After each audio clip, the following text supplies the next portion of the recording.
Bonjour à toutes et tous, Françaises et Français qui résidaient à Singapour. Aujourd'hui, je viens vous parler de la manière dont Singapour traite la France pour franchir nos frontières. Vous savez, je suis très attentive à tous vos échanges sur les réseaux sociaux, sur les différentes boucles, et j'ai bien vu l'émotion qui se dégageait ces derniers jours sur la manière dont nous sommes traités.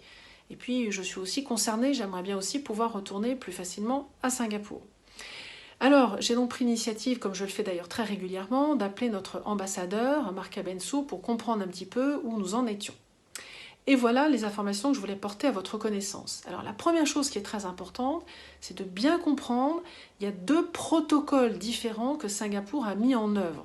D'une part, et moi je n'avais pas bien compris ça au départ, il y a bien les 4 catégories de pays.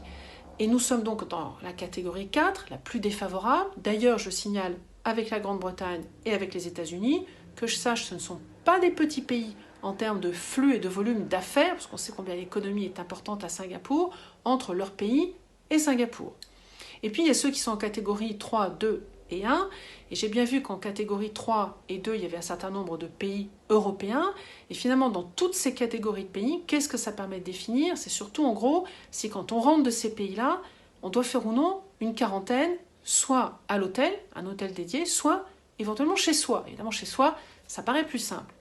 Mais à côté de ça, il y a un autre protocole qui n'a rien à voir avec celui-là. Parce que celui dont je viens de vous parler ne tient presque pas compte du statut vaccinal. Il n'y a que pour la catégorie 3, pour quelques pays très, très courts, il y a une liste de moins de 10 pays. Lorsqu'on vient de ces 8-10 pays, quand on est vacciné, on peut avoir la possibilité de faire la quarantaine à la maison. Bon, ok. Mais finalement, à côté, il y a un autre protocole qui n'a rien à voir, lui, et qui est un protocole à l'essai. C'est le protocole qui, notamment, a été mis en place avec l'Allemagne. Ce protocole s'appelle le Vaccinated Travel Lane, et il permet aux voyageurs totalement vaccinés en provenance de ces pays-là de ne pas faire du tout de quarantaine. Donc, entre faire une quarantaine de 14 jours à la maison et pas du tout de quarantaine, c'est quand même pas tout à fait la même chose. Pour le moment, ce que me dit Marc Abenso, c'est qu'il n'y a que 2 pays, c'est un protocole à l'essai, qui sont dans ce VTL, c'est Brunei et l'Allemagne. Alors là, tout de suite, j'ai dit, mais attendez, l'Allemagne, il y a quand même une question qui se pose. Parce qu'en termes de situation sanitaire, franchement, on n'a rien à envier à l'Allemagne. Eh bien, tout ça, ça a été totalement transmis aux autorités singapouriennes. Les autorités singapouriennes ont toutes les données, notre ambassadeur les leur a transmises à tous les ministres concernés du côté singapourien qui pourraient prendre une décision en notre faveur. Ils savent, ils ont les informations selon lesquelles la France a de meilleurs chiffres que l'Allemagne sur le plan strictement sanitaire. Voilà. Mais on voit bien, là aussi, il y a une chose importante que m'a dite l'ambassadeur, c'est que nous, l'ambition, c'est de passer en VTL. Vous comprenez bien que c'est beaucoup plus intéressant pour nous. Mais pour passer en VTL, la procédure, si on se bat uniquement pour changer de catégorie, après, on n'arrivera pas à obtenir un changement de statut complet pour passer en VTL. Donc, moi, j'ai lu tous vos réseaux sociaux, vos boucles, j'étais au courant de votre émotion, et je la partage d'ailleurs. Mais notre ambassadeur, il y est également, et il partage aussi votre émotion et votre exaspération. Et puis, les autorités singapouriennes, j'ai aucun doute sur le fait qu'elles savent aussi ce qui s'échange entre nous.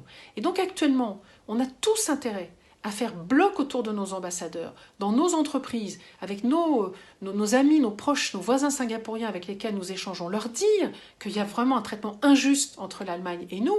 Il vaut mieux faire porter ce message-là plutôt que d'avoir des messages qui pourraient avoir donné l'impression qu'on se divise et qu'on n'est pas solidaire des démarches de notre ambassadeur.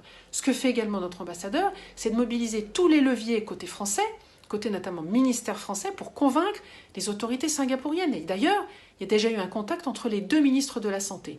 Et moi, de mon côté, ce que je fais, c'est que j'ai sollicité un rendez-vous avec la nouvelle ambassadrice de Singapour à Paris pour lui exprimer notre surprise, notre étonnement quant à la différence de traitement entre l'Allemagne et la France. Voilà, donc les choses sont faites, on avance, on fait bloc, on porte le message partout et on va y arriver. Il faut que la France obtienne son statut de VTL. Je compte sur vous tous et j'y travaille aussi.